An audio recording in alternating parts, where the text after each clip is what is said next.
હાલ ઉત્તર ગુજરાતમાં ચૌધરી સમાજના આગેવાન અજમલ ચૌધરી પર થોડા દિવસ પહેલાં કેટલાક લોકો દ્વારા હુમલો કરવામાં આવ્યો, તેમનું અપહરણ કરવામાં આવ્યું હતું. તે મામલાને લઈને પોલીસ દ્વારા ફરિયાદ નોંધવામાં પહેલાં આનાકાની કરવામાં આવી હોય તેવા આક્ષેપો ચૌધરી સમાજના આગેવાન ભીમા ચૌધરીએ લગાવ્યા હતા. ત્યારબાદ પોલીસે ગઈકાલે ફરિયાદ તો નોંધી, પણ ફરિયાદીએ જે મુજબ ફરિયાદ આપી તેવી ન નોંધી તેવા આક્ષેપો સાથે ફરી પોલીસ પર તેઓ રોષે ભરાયા છે.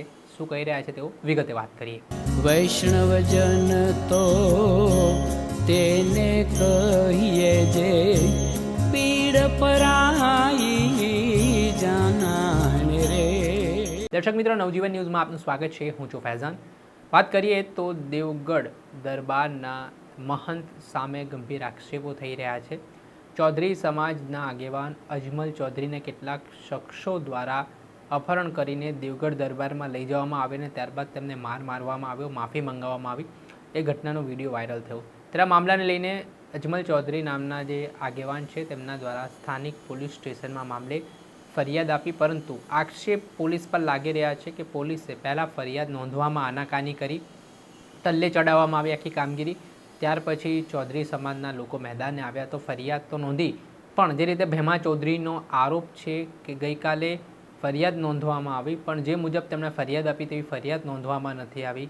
ને જ્યારે ફરિયાદીએ ફરિયાદ માંગી ત્યારે ઓનલાઈન ચડાવવામાં આવશે ફરિયાદ, અત્યારે સર્વર ડાઉન છે, તે પ્રકારે ગલ્લા તલ્લા કરવામાં આવ્યા હોય તેવા આક્ષેપો તેમણે થરા પોલીસ સામે કર્યા છે. નાને લઈને હવે વિવાદ વકર્યો છે. સાથે જ હવે જે ભીમા ચૌધરી છે તેમણે તંત્રને અલ્ટિમેટમ આપતા શું કહી દીધું તે સાંભળો. નમસ્કાર મિત્રો, જય અર્બુદા.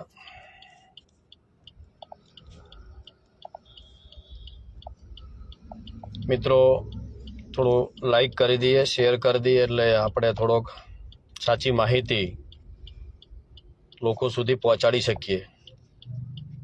ગાંધીજીના ગુજરાતમાં, સરદાર વલ્લભભાઈ પટેલના ગુજરાતમાં, ડૉક્ટર બાબા સાહેબ આંબેડકરજીએ બનાવેલા બંધારણ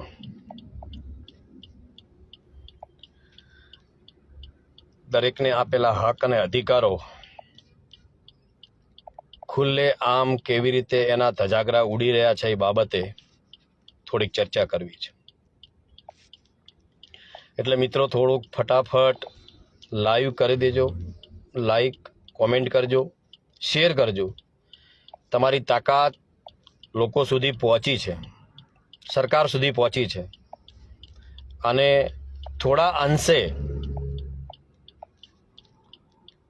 પ્રશાસને તજવીજ હાથમાં ધરવી પડી. એટલે થોડી ચર્ચા કરી લઈએ મિત્રો. ફટાફટ શેર કરજો એટલે લોકો સુધી પહોંચી જાય. અને રહી ગયેલા હોય, પાછળથી આવે તો મિત્રો તમે અવશ્ય પહેલાં તો શેર કરી દેજો આવતાની સાથે, અને લાઈક કરજો અને કોમેન્ટ પણ કરજો, તમારું મંતવ્ય રજૂ પણ કરજો. કારણ કે સાચો અવાજ આજે સોશિયલ મીડિયા છે. તો ચલો, જય અર્બુદા. નમસ્કાર મહેશભાઈ, કમલેશભાઈ. મારો અવાજ બરાબર છે ને? કારણ કે ઘણીવાર નેટવર્ક પ્રોબ્લેમ હોય છે ત્યારે અવાજમાં પ્રોબ્લેમ થાય છે. ગાડી સાઈડમાં ઊભી રાખીને 8:30નો ટાઈમ હતો, પણ 10 મિનિટ લેટ પડ્યો છું. કારણ કે જે બાબતની ચર્ચા કરવાનો છું એ બાબતની મારા પાસે FIR નકલ આવી ન હતી, પણ હાલ જ 8:30 વાગે મારા હાથમાં FIR નકલ આવી, એટલે થોડોક વાંચી રહ્યો હતો, એટલા માટે થોડોક 10 મિનિટ લેટ પડ્યો છું, માફ કરજો મિત્રો. FIR વાંચી, અને FIR વાંચ્યા પછી તો ઘણું બધું મંથન કરવું પડે એ પ્રકારનું છે. અત્યારે મેં મારા ફેસબુકમાં, મારા વોટ્સઅપના સ્ટેટસમાં મેં FIR નકલનું પહેલું પાનું મૂક્યું છે. મિત્રો તમે જોજો કઈ કલમ લગાવી છે. કારણ કે કલમો ખૂબ મહત્વની છે અને ફરિયાદે ખૂબ મહત્વની છે. અને આખા ગુજરાતે આ ગુંડા તત્વોએ પોતે જાતે ગુંડાઓએ વિડીયો બનાવીને વાયરલ કરેલા, અને એ વિડીયોમાં જે પ્રકારના દ્રશ્યો છે, અને એના પછી પોલીસ તંત્ર ગોળ ગોળ અજમલભાઈજીને એમના પરિવારોને સગા સંબંધીઓને ફેરવતું રહ્યું 5 દિવસ સુધી. 5 દિવસ પછી એસપી સાહેબને, ડીવાયએસપી સાહેબને, રેન્જ આઈજી સાહેબને, ડીજીપીને, ગૃહમંત્રીને બધાને ફરિયાદીની એક લિખિત અરજી કે એમના ઉપર જે ત્રાસ ગુજારવામાં આવ્યો, મહંત શ્રી દ્વારા એમનું અપહરણ કરાવવામાં આવ્યું, અપહરણ કરાવીને મઠમાં લઈ જવાઈને ઢોર માર મારવામાં આવ્યો, મહંત ખુદ મારે છે એવું ફરિયાદીએ એક લિખિત અરજીમાંની અરજી બધા સોશિયલ મીડિયામાં છે. એ ફરિયાદીની અરજી છે. તો મિત્રો તમે વિચારી શકો છો કે એક ફરિયાદી ઉપર, એના પરિવાર ઉપર કેટલું બધું દબાણ હશે. સામાજિક દબાણ, રાજકીય દબાણ.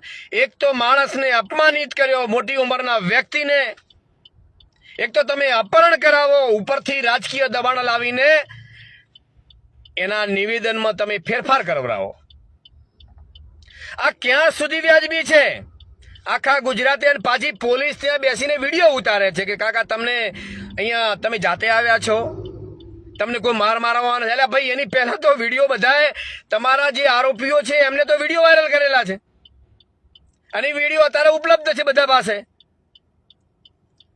એટલે પોલીસ તંત્ર કઈ દિશામાં કામ કરે છે?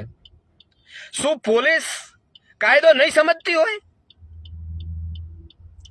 આજે રાત્રે 10:30 વાગે હું ખુદ, કારણ કે ગઈકાલે આપણે કીધેલું હતું કે ભાઈ 5 વાગ્યા સુધીમાં ફરિયાદ દાખલ નહીં થાય તો ગાંધીજી ત્યાં આંદોલન કરવામાં આવશે.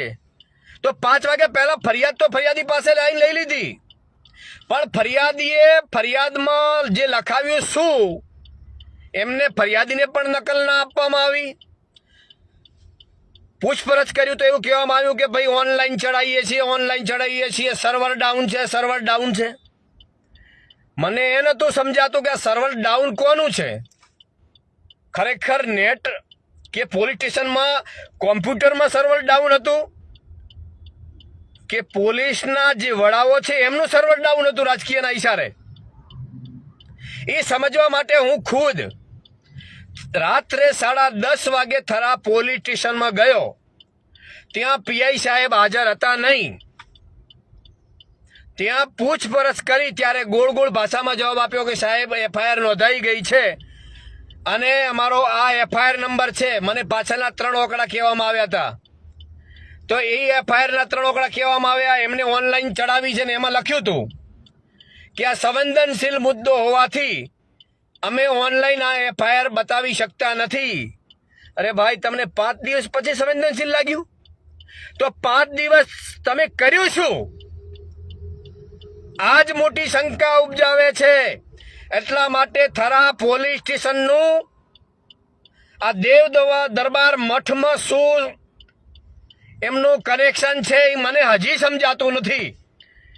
આ દેવ દરબાર મઠના મહંતને બચાવવામાં એમને શું રસ છે એ મને સમજાતું નથી. આજે જ્યારથી મેં વિડીયો જોયા છે ત્યારથી મારા ધાર્મિક સ્થળોની અંદર મારી લાગણી દુભાઈ છે. જે પ્રકારે મારા સમાજના અગ્રણીને ઢોર મારવામાં આવ્યો છે, એમનો વિડીયોમાં નિવેદન મેં સાંભળ્યું છે.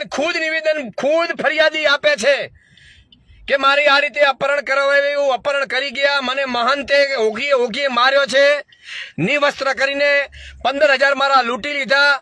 એ દરમિયાન મારા દીકરાનો ફોન આવ્યો એટલે મેં પોલીસને જાણ કરવાનું કહ્યું તો ફરીથી મારો ફોન જૂટી લીધો, તોડી નાખ્યો અને મને ફરી માર્યો. પછી મારા પાસે બેસાડીને મારું નિવેદન ખોટું લેવડાયું, માફી મંગાવી. તો બધા શું નાટક છે? પોલીસને નહીં ખબર પડતી? આમ જનતાને જો ખબર પડતી હોય તો પોલીસને ના ખબર પડે? બનાસકાંઠાના એસપી, ડીવાયએસપી કોના ઈશારે કામ કરી રહ્યા છે?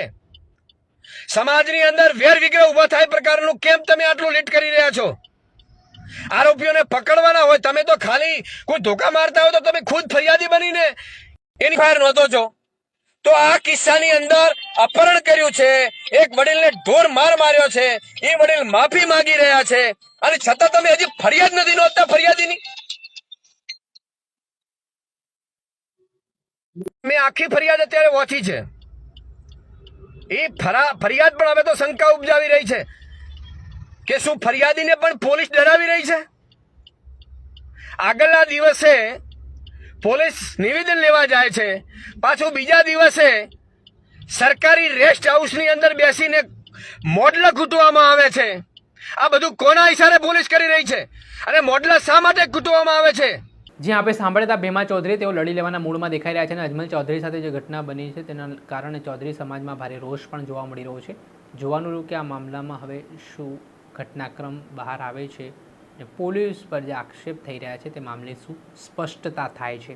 દર્શક મિત્ર, આવા જ વિડીયો જોવા માટે તમારી નવજીવન ન્યૂઝ જોતા રહો, લાઇક કરો અને વધુમાં વધુ શેર કરો.